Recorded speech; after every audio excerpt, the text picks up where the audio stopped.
পিত্তথলি operation হয়েছে। আমাদের মায়েদের মনে হয় কি দেবো টিফিনে রোজ রোজ এই একটা টেনশন থাকে, তাই না? হ্যালো এভরিওয়ান, কেমন আছো তোমরা সবাই? আশা করি সবাই খুব ভালো আছো আর খুব সুস্থ আছো। আমি সুমি, আমার একটা নতুন ভিডিওতে তোমাদের সবাইকে জানাই অনেক অনেক ওয়েলকাম। আজকে হলো শুক্রবার সকাল, সকাল সকাল উঠে গেছি আজকে 6:45-র সময়। আর আজকে দেবো বাচ্চাদের টিফিনে ঘুগনি আর লুচি। তো রোজ রোজ কি দেব? আর এই শীতের সময় না রুটিটা দিলে পরে কিছুক্ষণ থাকার পর না ঠান্ডা হয়ে গেলে রুটিটা খেতেও ভালো লাগে না। তো এখন তো বড় হয়ে গেছে, ছোটোবেলায় তো টিফিন দিয়ে দিতাম বকে টোকে, আমি খাওয়াতাম বা টিচাররা খাওয়াতো, মাউসিরা ছিল, ওনারা ঠিক অ্যাডজাস্ট করে মানে খাইয়ে দিত। আর এখন বড় হয়ে গেছে না, এখন তো কারোর কথাই শোনে না। আর এখন অত টিচাররা মাউসিরাও ধ্যান কোথায় দেয়, এখন তো অনেক বড় বড় হয়ে গেছে ছেলে মেয়ে। তো এখন না ভাল লাগলে ওই টিফিন যেরকম দেবো সেরকম আবার রিটার্ন বাড়ি চলে আসে। তো আজকে ভাবছি যে একটু ঘুগনি আর লুচি করে দেবো, একটু আলাদা আলাদা এক এক দিন এক একটা দিলে পরে না বরাবর টিফিনটা শেষ করে আসে। না হলে ওই কষ্ট করে রুটি সবজি বানিয়ে দিই, ওরা তো খাবেই না।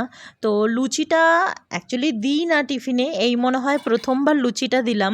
তো ভাবছি এখন যে সপ্তাহে বা 15 দিনে একদিন করে এরকম কিছু একটু আলাদা আলাদা খাবার বানিয়ে দেবো। তো মটরটা কালকে রাত্রেই সেদ্ধ করে রেখেছিলাম, কারণ সকালবেলা তো এরকম হয়ই না এত তাড়াতাড়ি করা। Bye bye. তো ওরা স্কুলে চলে টলে গেল, তারপর একটু চা খেলাম ফ্রেশ ট্রেশ হয়ে। তারপর ভাবলাম কি এই ডালটা রান্না করব, কালো ডালটা। অনেকটাই মানে কালো ডাল আর সাদাটা মিক্স করে নিয়েছি, সেই উদির ডালগুলো যে হয়। তো এখানে ধুয়ে টুয়ে ভালো করে ভিজিয়ে রাখবো। জানি না সেদ্ধ হবে নাকি, আগে থেকে ভেজে যদি ভিজায় রাখতাম তাহলে মনে হয় ভালো হতো। এখন সেদ্ধ হবে কি না, নাহলে পরে কৌশল লাগাতে হবে, একটা সিটি মেরে মিক্সিতে মিক্স করে নিতে হবে, তাহলেই গলে যাবে। একটু ভিজিয়ে রেখে এখনও তো রান্না করব না।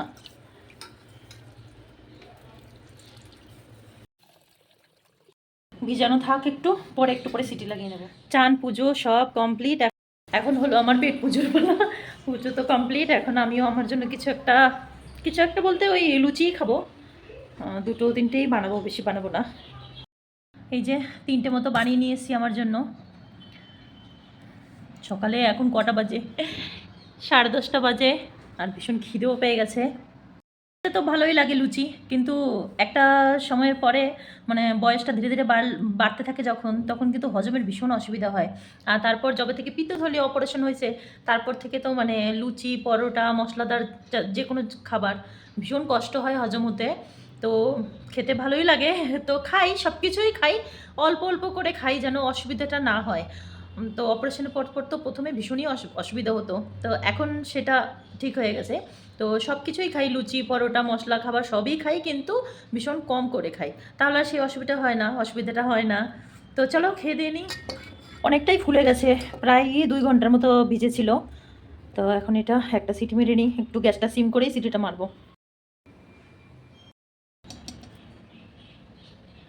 সেদ্ধ হয়েছে কিন্তু তারপরেও না ভালো মিক্স হবে না, তো ভাবলাম কি যে একটুখানি মিক্সিতে মিক্স করে নিই।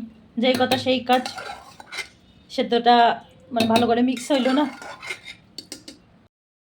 এটা ভালো করে জল দিয়ে গোলায়, তারপর আবার একটু বসা দিলাম গ্যাসে, ভালো করে এটা ফুট করে, জলটা ঠান্ডা তো। তারপর মাছের মাথা রয়েছে, আর যেহেতু আজকে শুক্রবার, কালকে তো শনিবার, কালকে নিরামিষ খাবো, তো মাছের মাথাটা কি করব, তাই ভাবলাম একটু ডাল করে দিই দেবো।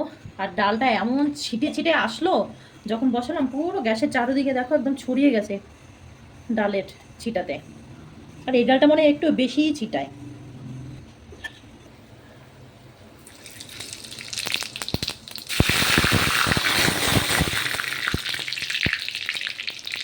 বাপরে,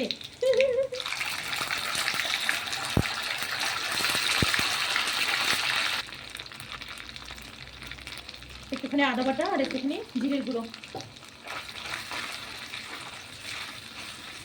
আমি তো ভয়তে গ্যাসটা অফই করে দিলাম, এমন আগুনটা লাগলো, डेंजरस सेवर। मैं तो चाइनीज शेफ बन गई।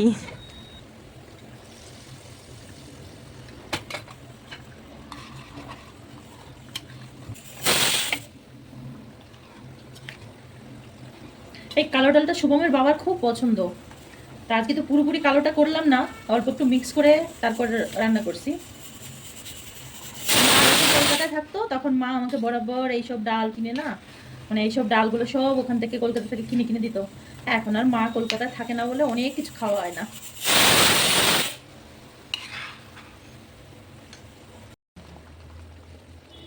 অল্প একটুখানি গরম মশলা দিলাম, যেহেতু মাছের ডাল তার জন্যই। আর ধনেপাতাটা দিলাম না। আমার বোন বলছে কি, দিদি তুই সব কিছুতে ধনেপাতা কেন খাস, তার জন্য। আর ধনেপাতাটা দিলাম না অনু, তোর জন্য।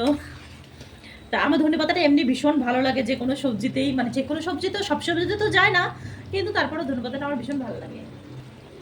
তো চলো, হয়ে গেছে ডালটা। আর এইদিকে আমি ভাংরা মাছ ছিল, ওই মাছটা দিয়ে আমি, আর এই যে বাংলা মাছগুলো মশলা দিয়ে একটুখানি ধনেপাতা দিয়ে এরকম করে করে রাখছি। বাস, রান্নাবান্না শেষ। রান্নাবান্না শেষ মানে আমার কাজও শেষ। আমার কাছে রান্নাবান্নাটা আর চান আর পুজো, এই দুটো কাজ সবচেয়ে বেশি মানে বড় কাজ মনে হয়। তো রান্নাবান্না কমপ্লিট আর চান পুজোও কমপ্লিট। তো এখন শুধু খাওয়া দাওয়ার পালা। তারপর এখন দেখবো আরও বাকি কি কি কাজ আছে ঘরে। কিছুটা জামা কাপড় আছে শুভমের বাবার, সেগুলো একটু প্রেস করতে হবে।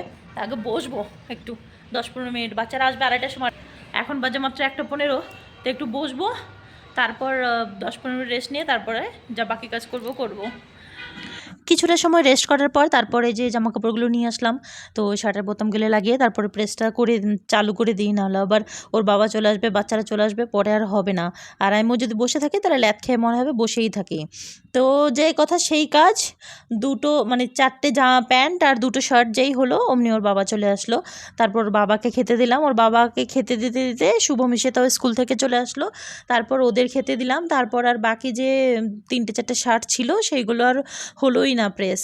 তো অ্যাকচুয়ালি 3-4 দিনেরটা না জমিয়ে জমিয়ে এরকম হয়েছে। যদি 1 দিন 2 দিন ছেড়ে ছেড়ে করে ফেলাই তাহলে আর ওরকম লেট হয় না। এই যে দেখো এই কটা হইলো, আর এই পাশে শার্টগুলো রয়ে গেলো, ওইগুলো পরে করুম। তো ওরা আবার যাইবো এখন টিউশন, আর আমি যাবো একটু ডিমার্ট। বাই। ওরা চলে গেল, এবার আমিও একটু ডিমার্টের জন্য যাব। আমি যাচ্ছি এখন বিকালবেলা একটু ডিমার্ট। তো ঘরে কিছু টুকিটাকি জিনিসপত্র কেনার আছে, ওইগুলোই। ঘরের চালটা অনেক হয়ে গেছে, তো চাল, তারপর সার্ফ, আরও টুকিটাকি অনেক কিছুই লাগবে, সেইগুলোই আনতে যাচ্ছি। ওইগুলোই কিনতে যাচ্ছি। কিছু কিনতে গেলে আবার অনেকটাই হয়ে যায়। তো চলো, ডিমার্ট থেকে আসার পর তারপর কথা হচ্ছে।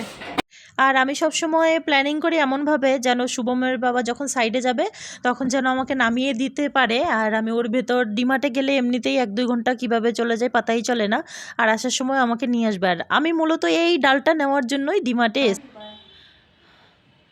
একবারে বাচ্চাদের টিউশন থেকে নিয়ে তারপরে ঘরে ফিরেছি। এই যে বাজারঘাট হাঁটি কিনে সব বাজারঘাট আনতে গিয়েছিলাম থোড়াসা সামান, বাট কিনতে কিনতে অনেকটাই হয়ে গেছে। আস্তে আস্তে না ওর সব বন্ধুগুলো বাইরে দাঁড়িয়ে আছে, ওদের ডাকাটাকি করছিল, তাই একটু বাইরে গেল গল্প করতে। তাড়াহুড়ো করে এসেছি, সেই 6টার সময় গেছি, আর এই যে আসলাম। এখন জলদি জলদি বাচ্চাদের জন্য খাবার বানাতে হবে। মাংসটা তো আগেই বানিয়ে রেখে গেছিলাম, এখন ওই খালি পিঠাটা বানাবো, তারপরে দিয়ে দেবো। জলদি জলদি রান্না করে ঢুকে আমার হাত পা ব্যথা হচ্ছে। 2 মিনিটের জন্য বসলাম আবার। তারপর ফটাফট চেঞ্জ করে চলে আসলাম, যে আগে ওদের বানিয়ে দিয়ে নিই, কারণ ওদের খিদেও পেয়ে গেছিলো। তো এই যে মোর জন্য লঙ্কা ছাড়া এটা বানালাম, আর শুভমের জন্য বানাবো লঙ্কা দেওয়ার যেটা। আর ওর বাবাকে বলছি ওদের আগে দিয়ে নিই, তারপরে তোমাকে দিয়ে দেবো পরে। তো ওরাও বাইরে থেকে ডাকলাম, পরে এসে খেলে টেলে চেঞ্জ করে বসে পড়লো এখানে। আর ডিমার্টের ওই কালো ডালটা যে দেখালাম, ওটা আমার মোর যে কি প্রিয় বলার মতো না। মানে ওর কাছে ভীষণ প্রিয়, তাই প্রত্যেকবার মানে প্রতি মাসেও না 2 মাসে আগে 1 প্যাকেট আনতাম, এখন মনে হচ্ছে আমাকে মাসে 4 প্যাকেট আনতে হবে। তো ঘরে যা ছিল সেটা অনেক হয়ে গেছিলো, তা আমি আবার আজকে 2 প্যাকেটই নিয়ে আসলাম। হ্যাঁ, দেখো বদমাসের বদমাশি কি অবস্থা। তো চলো, ব্লগটি আজকে এখানেই শেষ করছি। যদি ব্লগটি ভালো লেগে থাকে তাহলে একটা লাইক করে দিও, কমেন্টে জানিও কেমন লাগলো। আর যদি আমার চ্যানেলটিকে সাবস্ক্রাইব না করে থাকো তাহলে চ্যানেলটিকে সাবস্ক্রাইব করে সাথে থেকো। ফেসবুক পেজ থেকে দেখে থাকলে পরে চ্যানেলটিকে ফলো করে দিও। সবাইকে টাটা, আবার দেখা হবে কালকে।